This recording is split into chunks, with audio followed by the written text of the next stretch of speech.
Salam, bugün sizə 13-cü söz haqqında danışacağam. 13-cü sözü dırnaqla oynamaq kimi qeyd etmişəm.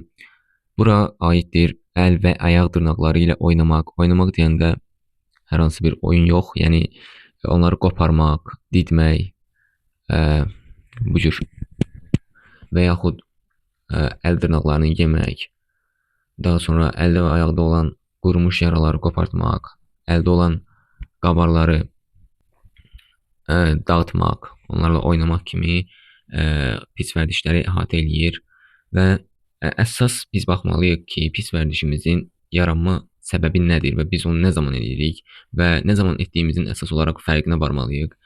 Əlbəttə ki, bu cür pis vərdişləri insanlar daha çox stresli olanda, həyəcanlı olanda edirlər, imtahandan öncə edirlər və əlbəttə ki, insan beyni düşünür ki, bu onu rahatladır.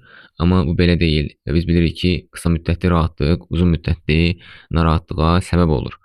Buna görə də bunun qarşısını dərhal almalıyıq. Çünki dırnaqla oynamaq müxtəlif pis nəticələrə səbəb ola bilər.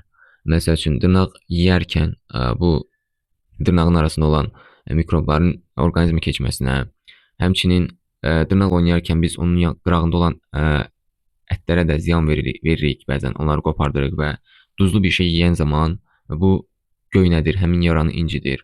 Daha sonra əgər namaz qılansızsa, dəstəmaz alarkən də problem yaradır. Hətta özümüzün belə fərqinə varmadan dırnağımızla oynayırıq, bir də görürük ki, artıq dırnağımızın yanından qan axmağa başlayır və bizim dəstəmazımız pozulub.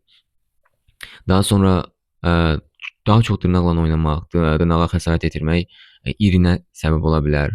Dırnağın ətin arasına girməsinə səbəb ola bilər və yəni bu çox böyük, çox pis nəticələrə belə gətirib çıxara bilər. Bunun qarşısını necə ala bilərik desək, bunun üçün xüsusi bir yöntəm yoxdur. Bunun üçün iradə gərəklidir və dırnaqları səliqəli və qısa saxlamaq lazımdır və əsasən dırnaqları cümə günü tutmaq lazımdır. Həmçinin bir hədisdə Peyğəmbərimiz buyurub ki, bədənimizin bizim üzərimizdə haqqı var. Yəni dırnaq da bədənimizin bir hissəsidir. Ona görə də özümüzə əziyyət verməyək. Bilirəm bu çətin bir şeydir.